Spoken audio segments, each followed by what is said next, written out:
এশিয়ার সবচেয়ে বেশি শুল্ক দেওয়ার দেশ ভারত শুল্কের ফাঁদে পড়ে চাচ্ছে বাংলাদেশ হয়ে আমেরিকায় পোশাক পৌঁছাতে। কেননা ভারতীয় পণ্যে যুক্তরাষ্ট্র ইতোমধ্যেই 25% শুল্ক আরোপ করেছে। এর সঙ্গে আরও 25% শুল্ক আরোপের হুঁশিয়ারি দিয়েছেন মার্কিন প্রেসিডেন্ট ডোনাল্ড ট্রাম্প। ফলে ভারতের পণ্যে মোট 50% পর্যন্ত আমদানি শুল্ক বসতে পারে, যা এশীয় দেশগুলোর মধ্যে সর্বোচ্চ। পরিস্থিতি এতটাই জটিল হয়েছে যে মার্কিন ক্রেতারা ভারত থেকে অর্ডার বাতিল করছেন বা স্থগিত রাখছেন। এতে বিপাকে পড়েছে ভারতীয় ব্যবসায়ীরা। তবে তারা বসে নেই। নতুন কৌশল হিসেবে বাংলাদেশকে মধ্যবর্তী দেশ বানিয়ে মার্কিন বাজার ধরে রাখার পরিকল্পনা শুরু করেছে।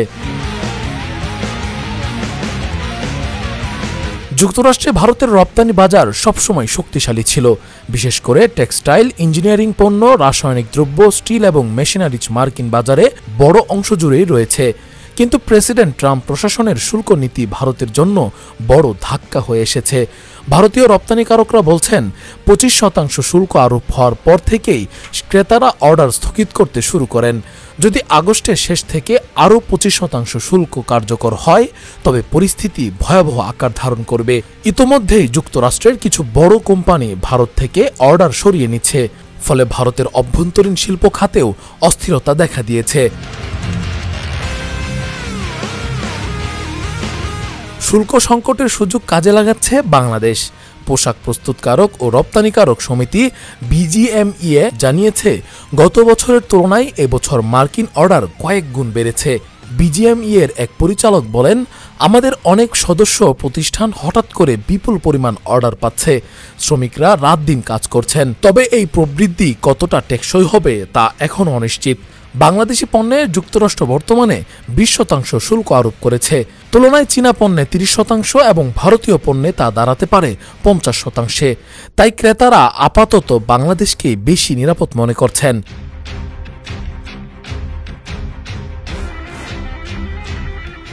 সবচেয়ে মজার বিষয় হলো, শুধু মার্কিন কোম্পানি নয়, ভারতীয় ব্যবসায়ীরাও বাংলাদেশের কোম্পানির সঙ্গে যোগাযোগ শুরু করেছেন।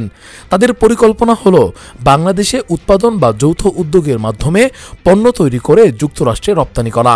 এতে করে ভারতের উপর বাড়তি শুল্কের চাপ এড়ানো সম্ভব হবে। ওয়ালটন এখন দেশের সীমানা পেরিয়ে পৌঁছে গিয়েছে 50টিরও বেশি দেশে। ওয়ালটন, ঘরে ঘরে, বিশ্বজুড়ে। শিল্প সংশ্লিষ্ট সূত্র বলছে, ইতোমধ্যেই ভারতের কয়েকটি বড় রপ্তানি প্রতিষ্ঠান বাংলাদেশের শীর্ষ গার্মেন্টস ও টেক্সটাইল কারখানার সঙ্গে প্রাথমিক আলাপ করেছে। কেউ কেউ বিনিয়োগে আগ্রহ দেখাচ্ছেন। ট্রাম্প প্রশাসনের শুল্ক নীতির প্রভাব চীনের ওপরও পড়েছে। চীনা পণ্যে 30% শুল্ক থাকায় অনেক চীনা উদ্যোক্তা বিকল্প খুঁজছেন।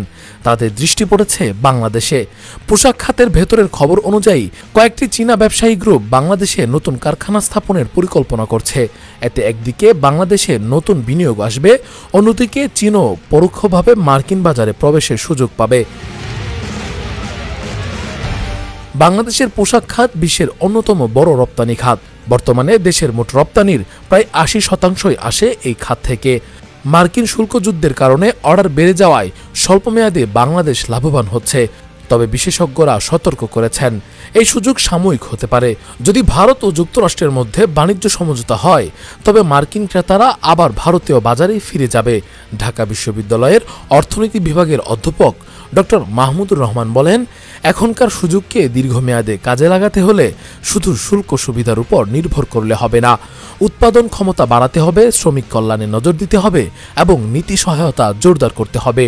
অর্ডার বেড়ে যাওয়ায় বাংলাদেশি কারখানাগুলোতে বর্তমানে শ্রমিকদের উপর অতিরিক্ত চাপ পড়ছে। শ্রমিকরা রাত দিন কাজ করছেন। অনেক কারখানা ওভারটাইম ঘন্টা দ্বিগুণ হয়ে গেছে। শ্রমিক কল্যাণ ও নিরাপত্তা নিয়ে উদ্বেগও বাড়ছে। বিজিএমইএ বলছে, হঠাৎ করে চাহিদা বেড়ে যাওয়ায় চাপ সামলানো কঠিন হয়ে পড়েছে। বাংলাদেশের শিল্পমহল মনে করছে, এই পরিস্থিতি দেশের রপ্তানিকে স্বল্পমেয়াদে উল্লম্ফন ঘটাবে। তবে দীর্ঘমেয়াদে মার্কিন বাণিজ্য নীতির উপর নির্ভর করবে সবকিছু। ভারতের শুল্ক সংকট যদি কেটে যায় তাহলে অর্ডার হ্রাসের ঝুঁকি তৈরি হবে। অন্যদিকে চীন ও ভারতের বিনিয়োগকারীরা যদি বাংলাদেশে নতুন কারখানা গড়ে তোলেন তবে দেশের শিল্প খাত নতুন মাত্রা পেতে পারে। সেটি হলে হয়তো ভারতের জন্য এই শুল্ক যুদ্ধ আশীর্বাদে পরিণত হবে। রাকিবুল ইসলাম রইস, ফেস দ্য পিপল। ওয়ালটন এখন দেশের সীমানা পেরিয়ে পৌঁছে গিয়েছে 50টিরও বেশি দেশে। ওয়ালটন, ঘরে ঘরে বিশ্বজুড়ে।